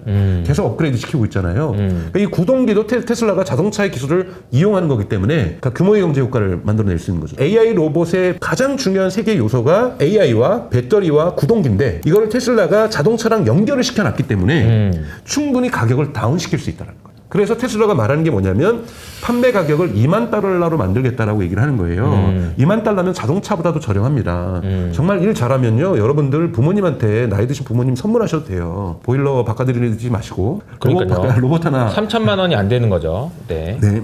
만약에 저도 그 친구가 설거지하고 밥 해주고 청소해줄 수 있으면 저희 고양이도 좀 봐줄 수 있으면 좀 구입할 겁니다. 네. 언젠간 저는 그런 시대가 올 거라고 보여요. 먼저는 공장이 들어가겠죠. 자, 근데 여기에 $20,000로 판매하지 않을 거예요. 자, 이 로봇들도 다 클라우드, 인터넷에 연결되어 있어야 됩니다. 그래야 로봇들의 업무 양 실적 발생할 수 있고 여기에서 나오는 버그들이라든지 여기에 나오는 오류들을 수정할 수 있고 다 인터넷에 연결되어 있겠죠. 자, 어떻게 팔겠습니까? 여러분들이라면 정수기처럼 파실 거예요. 구독 서비스로. 그렇죠. 공장에서도 그러면 부담감이 없잖아요. 2만 달러씩 우리 10명 하려면 20만 달러 내야 되고 우리 100, 그럼 목돈 들어가는 거잖아요. 그러면 보통 공장 하시는 분들도 이것 때문에 대출 받으셔야 돼요. 근데 인건비는 플로우 개념이잖아요. 계속 나가는 거니까. 네. 매출에서 계속 빠져나갈 수 있으니까 인건비는 그래도 될 수가 있거든요. 공장에서. 마진율이 3% 5%밖에 안 되는 공장이라 할지라도. 자, 그러면 이런 공장에서 그냥 우리 리스하듯이 3년 리스하고 약정 리스하고 뭐 월 500달러 내도 되고요. 월 1000달러 내도 큰 부담 없어요. 월 1000달러를 내면 그래봤자 한 150만 원이잖아요. 맞아요. 그럼 최저임금보다 낫잖아요. 그러면 최소한 이거를 찍어서 1000달러씩 하면은 테슬라 입장에서는 이거 2년 걸리면 원가 뽑는 거예요. 근데 약정을 3년을 해버리면 그냥 원가 플러스 1년은 버는 거잖아요. 이렇게 여러분 계산하셔야 됩니다. 네. 테슬라는 분명히 3년 약정으로 대여하는 방식으로 갈 가능성이 높다라는 거예요. 당연하게 이건 구매를 합니다. 5대라도 구매를 하는 거죠. 네. 정말 빠른 속도로 가는 거고 일론 머스크가 뭐라고 그랬냐면 전 세계 AI 로봇 시장이 10%만이라도 가져가고 10%는 우리가 가져갈 자신이 있다고 그랬어요. 저는 10%더 가져갈 거라고 보는데요. 네. 이 커져가는 시장 지금 전문가들의 예측에 따라서는 AI 로봇 시장은 과학의 평가에서는 자동차 시장보다 30배가 크다고 얘기를 하고 있어요. 어마어마하게 커지는 시장이고 이것이 중국이 대단히 또 드라이브를 걸고 있죠. 왜냐하면 중국은 계속해서 제조 왕국으로 남고 싶은 거고 중국의 제조 단가를 낮추기 위해서는 인건비를 낮추기 위해서는 로봇을 도입하려고 하고 있습니다. 인구도 줄어들고 있고요. 그런데 이제 미국 정부가 이제 중국에 못 팔게 할 수는 있겠습니다만 여러 가지 형태로 미국이나 유럽이나 아시아에서 옵티머스에 대한 니즈는 폭발적으로 증가할 수 있다. 그리고 여기에서 다른 피규어라든지 앱트로닉이라든지 어질리티 로보틱스, 물론 어질리티 로보틱스는 올해 말부터 연간 10,000대 생산할 수 있는 공장이 작동이 돼요. 그래서 근데 이거는 물류 창고에서밖에 일할 수 없는 로봇이에요. 그건 아예 목적성이 정해져 있는 아마존이 이제 투자해서 만든 로봇인 거고 이거는 전체 경쟁 시장이 들어오긴 좀 어렵다고 좀 보고 있고요. 범용은 아닌 거죠. 그렇죠. 범용은 아닌 거죠. 그래서 지금 이러한 부분에서 이 속도를 내고 맞춰보는 데 있어서도 아까 말씀드렸던 세 가지 부분, 신뢰도도 중요하고 기술력도 중요한데 가장 중요한 것은 가격이다. 시장을 열기 위해서는 가격이 여러분 가장 중요합니다. 이 가격은 뭐냐? 최저임금이에요. 최저임금보다 반드시 싸야 된다는 거예요. 이게 사실은 일론 머스크가 일반 공돌이랑은 좀 생각이 다른. 그러니까 사실 저도 공돌이 출신이어서 공학 하시는 분들은 이제 물론 이제 경제성도 판단하지만 좀 더 기술력 좋은 걸로 해가지고 뭐 만드는 거 더 비싸고 막 뭐 점프도 하고 막 덤블링도 하고 막 이런 거 만들고 하면 있어 보이고 기술력 있어 보이죠. 하지만 중요한 거는 안 팔린다는 거잖아요. 그러니까 이제 일론 머스크가 대단하다고 사업가라고 생각하는 거는 이거를 팔릴 정도로 싸게 만들어서 아예 싹 다 팔아버리겠다는 거잖아요. 네네네. 그러니까 보고 있는 꿈 자체가 엄청나게 다른 거죠. 네, 벌써 이게 내년부터 해서 이제 1000대가 들어가잖아요. 그러니까 이제 1000대가 테슬라 기가 팩토리 공장에서 돌아갈 것이고 곳곳에서 돌아가실 거. 이거 공장 돌아가는 동영상 나오기 시작하면 그때부터 본격적으로 얘가 천정도 없이 올라갈 거라고 저는 생각이 들어요. 그래서 사실은 로보택시보다 이건 매출이 바로 잡힐 수 있는 거거든요. 그리고 옵티머스가 내년부터 벌써 1000대를 하는데 사회적 저항이 전혀 없고 제도적 저항이 전혀 없습니다. 사장님이 하겠다는데 뭐 어떻게 할까요? 그냥 하는 거예요. 그리고 우리 공장에다 자기 국가에서도 사장님이 예를 들면 하겠다는데. 보세요. OECD 발표 전에 한국은 2050년이죠. 2050년에 30살이 될 사람은 이미 다 태어났어요. 2024년이니까 지금. 네, 그러네요. 벌써 적습니다. 2050년 되면요. 한국 경제 현재의 인구로는 경제 자체가 운영이 되지 않습니다. 그리고 OECD가 발표했는데 2060년에는요. 네. 한국의 노동자의 100명 중 90명이 55세 이상이에요. 이런 사회로는 저희가 운영될 수가 없고 지금 뭐 한국의 지금 이 뭐 국책연구소에서도 지금 내놓고 있는 것이 이주 노동자가 2050년에는 지금보다 10배가 더 필요하다는 거니까 여건이라든지 이민제도라든지 이런 걸 다 바꾸자라는 거잖아요. 근데 이거 사회적 저항이 되게 클 거라는 거예요. 그거에 비해서 로봇 들어오는 거는 저항이 거의 없다고 봐야 돼요. 그러니까 즉 안성이라든지 창원이라든지 이런 공단에 무진장 들어올 겁니다, 여러분. 그러니까 이렇게 들어오기 시작하면 테슬라의 공장에서 AI 로봇들이 들어오기 시작하면 여러분 테슬라는 저는 대책 없이 저는 상승할 거라고 보기 때문에 네. 그 시기가 가능하면 늦게 왔으면 좋겠다는 것이 저의 바람입니다. 이제 제가 마지막 질문은 이제 테슬라 주가에 대해서 이제 전망을 좀 부탁드리려고 하는데 그 질문하기 전에 개인적으로 한 가지 여쭤보고 싶은 질문이 하나 생겼어요. 박사님께서 이제 전공을 디지털 경제를 하셨다고 네네. 하셨기 때문에 디지털 경제를 전공하셨으면 더 많이 잘 아시겠지만 경제라는 것이 이제 그동안에 있었던 경제가 디지털로 바뀌면서 네. 너무너무 많은 것들이 바뀌었다. 여전히 이걸 못 따라가시는 분들도 있거든요. 근데 제가 오늘 들으면서 이제 느꼈던 거는 다른 경제를 뭘 하나 만들어야 될 것 같은데요. AI 경제. 그러니까 이제 로보택시도 그렇고 네. 휴머노이드도 그렇고요. 그러니까 우리가 생산의 3요소 했을 때 뭐 노동, 자본, 토지 뭐 이런 거 얘기하지만 사실 지금 뭐 너무 바뀐 거 아닌가요? 네, 노동이라는 네. 것이 휴머노이드 때문에 완전히 바뀔 것 같고요. 완전히 그리고 바뀌죠. 자본도 또 완전히 바뀔 것 같고요. 네. 토지는 또 어떻습니까? 이게 지금 토지가 필요한 게 아니고 지금 어디 그 사이버 공간이 필요한 거니까 너무너무 바뀔 것 같아요. 근데 이거를 다시 써야 하는 경제학을 또 쓰셔야 될 것 같다는 생각이 드는데 그렇죠. 어떠세요? 네, 제가 이제 우선 경제력을 한 국가의 경제력은 생산성 곱하기 생산 인력이잖아요. 네네. 생산성을 계속해서 기술 혁신을 통해서 끌어올리고 있습니다만 그 속도가 생각만큼 올라가진 않는데요. 휴머노이드는 생산성도 높이는 거지만 생산 인구 숫자를 높여버리는 거거든요. 그러면 경제력이 결과적으로 되게 높아질 수밖에 없는 새로운 경제 구조가 인류에게 전 출현한다고 봐요. 그러니까 그때부터는 로봇 몇 개 들고 있느냐가 경쟁력인 거네요. 그렇죠. 그러니까 로봇만 올리면은 정책 활동도 많이 줄어들 것이 미국 같은 경우에는 이런 공장을 다 중국으로 빼면서 실업률이 발생한 거잖아요. 맞아요. 일론 머스크가 얘기하는 것이 공장 뺄 필요 없다.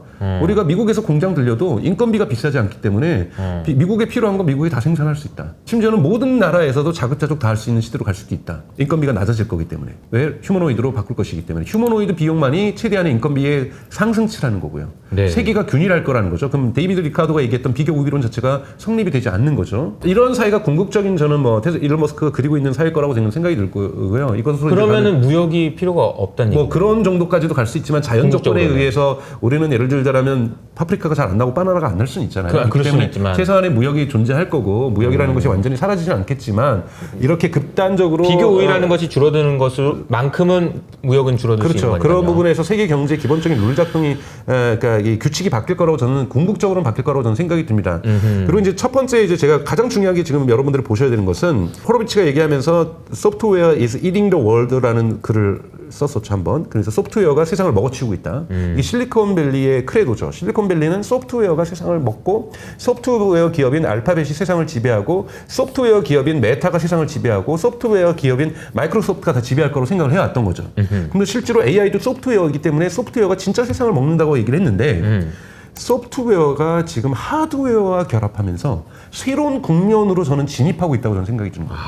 그러니까 즉 지금까지는 소프트웨어만으로 돈을 벌었던 기업들이 지금 마켓 밸류에이션 차원에서 이게 대표적으로 구글이라든지 마이크로소프트라든지 그쵸. 뭐 메타라든지 물론 거기에 하드웨어인 데이터 센터는 있었죠. 네. 뭐 건물도 뭐 직원들 일하는 것도 있지만 기본적인 중심이 소프트웨어잖아요. 소프트웨어 중심 기업이 사실은 마켓 밸류에이션 그러니까 카피탈리제이션 차원에서 사실은 상위를 다 차지하고 있었는데 여기에 하드웨어에 AI를 결합했을 때 훨씬 더욱더 많은 돈을 벌 수 있는 기업들이 이제 등장할 거라는 거예요. 여기에 테슬라가 AI라는 날개를 하드웨어인 자동차에 하드웨어인 로봇에다 달아버리면서 여기서 부가가치를 창출하는 기업으로 전환하고 있다는 거고 애플 같은 경우에도 이번에 애플의 WWDC에서 보여줬던 것은 애플 인텔리전스에서 보여줬던 것은 애플의 운영체계에 하나 AI를 결합시킨 거잖아요. 그러니까 이러한 부분에서 애플 또한 하드웨어에 AI라는 소프트웨어를 달고 있다.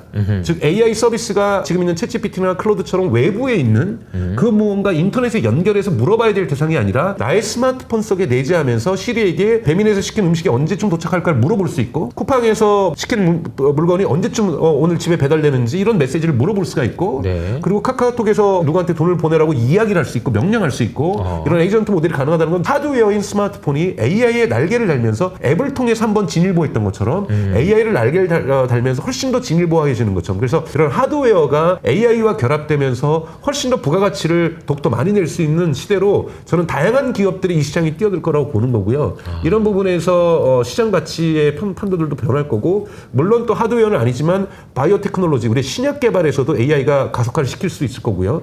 그래서 인류가 좀 더 이 장수할 수 있는 사실 인류가 이렇게 장수한 지 100년도 안 됐거든요. 조선시대 말기에 태어났으면 우리 인간의 기대 수명이 27이었어요. 27입니다 여러분. 고종시대에 태어났으면요. 27살에 여러분 다입니다. 평균적으로 통계적으로 볼 때는. 근데 지금 이렇게 80대까지 가고 있는 것도 얼마 안 된 것처럼 저는 100세 시대 이상을 넘어서는 어떤 시대로 인류가 갈 것이고 여기에 있는 기본적인 경제가 작동하는 원리, 산업이 작동하는 원리가 다 바뀔 거라고 보고 있습니다.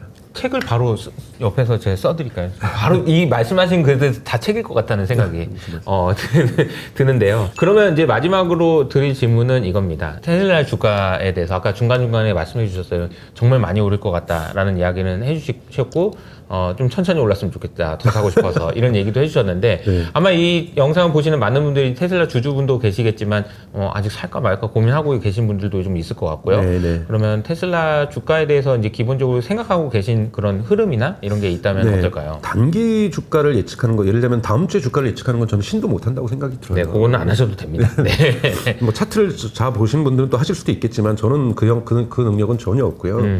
저는 이제 140달러까지 뭐 다시 내려가면 그때 다시 그러면 테슬라 오른다니까 사야 되겠지 이런 생각은 여러분 하지 마셨으면 좋겠어요. 이거는 일론 머스크가 비행기 사고로 죽거나 뭐 그랬을 경우나 발생할 수 있는 극단적인 케이스고요. 심지어는 트럼프가 당선이 돼도 주가가 140달러로 다시 내려가는 일은 저는 당분간 없을 거라고 좀 보고 있습니다. 그래서 저점을 너무 기대하지 마시고요.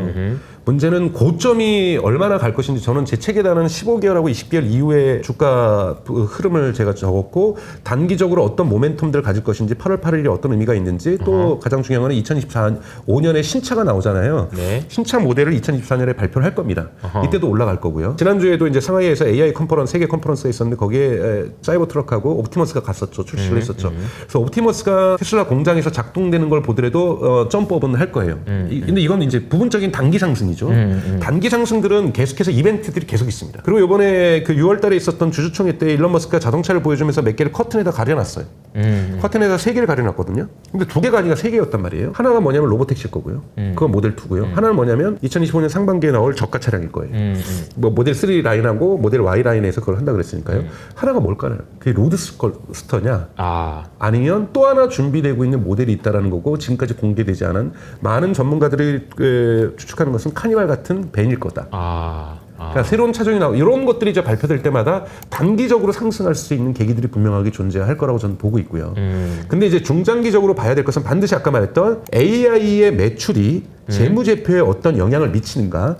그래서 재무제표에 명백하게 드러나는가. 즉 기타 수익이 아니라 서비스 수익에서 AI 수익의 매출이 얼마로 잡히는가를 여러분 분명하게 보는 것들이 대단히 중요하다는 거고 그거는 저는 2025년부터 발생할 가능성이 있다. 조금씩. 내년이네요. 네, 그렇죠. 2025년 하반기 정도 와서 등장할 거고 테슬라의 지금 목표가 카 컴퍼니에서 AI 파워드 로봇 컴퍼니로 전환하는 것. 지금 테슬라의 목표고 일론 머스크가 뭐라고 그랬냐면 우리는 기존에 있는 책에다가 뉴 챕터를 쓰는 것이 아니라 뉴 북을 쓸 거다. 이게 상징적인 비유잖아요. 맞아요. 이제 뉴 북이 써지는 겁니다. 이 뉴 북에 맞는 재무제표도 이 챕터에 들어가야 될 거 아니에요. 네. 그러니까 뉴 북에 들어가는 재무제표. 이거를 확인하시는 순간 저는 테슬라의 주가에 상한선은 없다고 보고 있어요. 제가 한번 확인을 했거든요. 국민연금을 제가 얼마 받을 수 있는지 그랬더니 얼마 못 받더라고요. 제가 또 외국에 또 한 12년 살다 왔고 국민연금을 안 줬고 뭐 이런 기관들이 좀 많이 존재하다 보니까 저는 지금 연금 넣듯이 넣고 있습니다. 투자하는 방식이 저는 주가 보지 않고 저한테 여윳돈이 생길 때마다 2개를 사든 하나를 사든 3개를 사든 5개를 사든 여윳돈이 생길 때마다 출연료가 들어올 때마다 이렇게 하나하나씩 사는 것이 저의 방식인데 저의 방식이 무조건 옳은 건 아닙니다, 여러분. 저의 방식이 무조건 옳고 그런 건 없는 거죠. 여러분들의 재정 상태에 맞춰서 투자를 하시는 건데 절대적으로 대출을 받아서 사셔서는 안 된다. 왜냐하면 테슬라에게는 분명하게 우리가 비행기 타고 변동성이 좀 있죠. 비행기 타고 가다면은 이런 지대를 지나잖아요. 기류가 안 좋은 지대를 분명하게 하락하는 지점들도 분명히 발생할 겁니다. 일론 머스크가 어디 가서 교통사고를 당할 수도 있는 거고. 그렇죠. 앞일을 모르는 거죠. 그러니까 이런 것을 우리가 예측하기 때문에 여기다 몰빵해야지 빚을 져서 아니죠. 제가 생각하기에 여러분들 중에 이제 나의 견딜 수 있는 수준이 2, 3년이다. 생각하시는 분이 투자하는 방향과 1년 안에 내가 뭘 해야 된다. 6개월 안에 해야 된다. 다 투자 전략은 다를 수밖에 없습니다. 제가 말씀드린 것은 단기적으로는 상승의 모멘텀들은 분명하게 존재하고 있다. 그리고 가장 중요한 건 오늘 처음부터 제가 일관적으로 말씀드린 건 월가의 시각이 바뀌고 있다. 이 부분도 대단히 중요하다라는 거고요. 왜냐하면 개인 투자자만으로는 테슬라 주가를 계속 상승시킬 수가 없기 때문에 월가의 투자자들의 시각이 변하는 것도 대단히 중요하다라는 거고 이 부분이 변하기 시작했다는 것도 대단히 긍정적으로 보셔야 된다라는 것. 다양한 모멘텀들이 존재하고 있다라는 것. 하지만 중국에서 서프라이징 하면서 정말 놀라운 로봇들과 놀라운 자율주행이 쏟아질 가능성도 분명히 존재할 수 있는 거고 이런 부분들이 있는 거고 또 하나는 여러분들 우리가 예측하지 못했던 거시경제로서는 이자율이 계속 높아지고 낮아지고 이런 문제들이 테슬라에게도 영향을 미쳤던 것처럼 사실 미국과 중국 사이에 전쟁이 발생할 수도 있는 거고요. 모르죠. 그러니까 이런 거기 때문에 이러한 다양한 부분들이 있기 때문에 장기적으로 견딜 수 있는 것을 여러분들 그러니까 여유 자본이 계시다라면 저는 반드시 테슬라의 2026년, 2027년 테슬라 일론 머스크도 얘기했던 건 2029년과 2030년이잖아요. 29년과 30년 사이에 일론 머스크가 뭐라고 얘기냐면 이번에 주주총회 때 테슬라의 주가는 10배 이상 뛸 거라고 얘기를 한 거죠. 근데 테슬라의 주가가 10배 이상 뛴 적을 여러분 경험하셨잖아요. 언제요? 모델 3가 대중화될 때 테슬라가 바닥치다가 진짜 1000% 올랐던 거 그때 경험을 캐시플로우가 나올 때. 네네. 나올 때 1000%가 뛰었던 거, 1000%가 뛰었던 것처럼 저는 AI 매출이 본격화되기 시작하면 1000% 뛰는 거는 가능하다고 보고 있어요.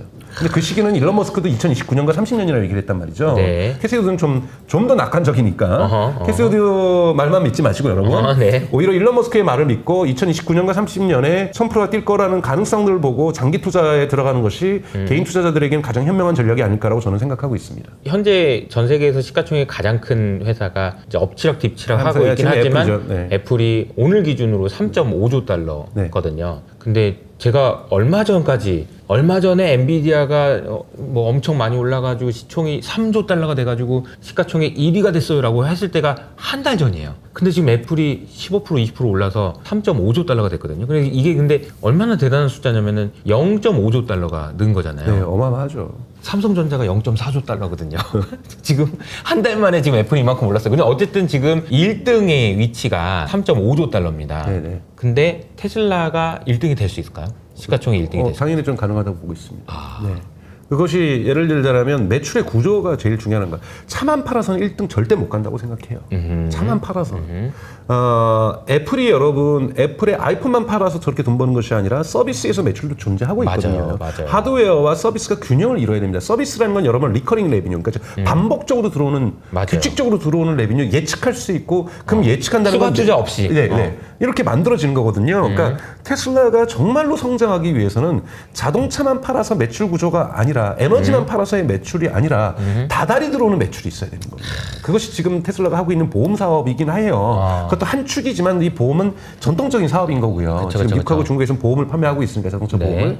그런데 테슬라가 여기에서 아까 말했던 FSD 매출과 옵티머스에서 다달이 매출이 들어오기 시작하는 순간 그러니까 테슬라가 애플을 꺾을 수밖에 없는 것은 시장 규모가 더 크기 때문이에요. 왜? 자동차 시장보다 30배가 더 큰 시장이 로봇 시장인 거고 이 로봇 시장에서 세계 시장 점유율 10%만 먹어도 이건 저는 애플을 꺾을 수 있을 거라고 보고 있습니다. 테슬라에 대한 이야기를 시작을 했는데 시간이 언제 가는지 몰랐어요. 너무 재밌게 이야기를 많이 들어서 저도 완전히 푹 빠져서 들었는데 아마 여러분들도 정말 많은 도움을 받으시지 않을까 싶습니다. 테슬라에 대해서 이렇게까지 자세하게 얘기해 주실 수 있는 분을 만났다는 게 저는 너무 행복하고 좋았던 시간이었고요. 고맙습니다.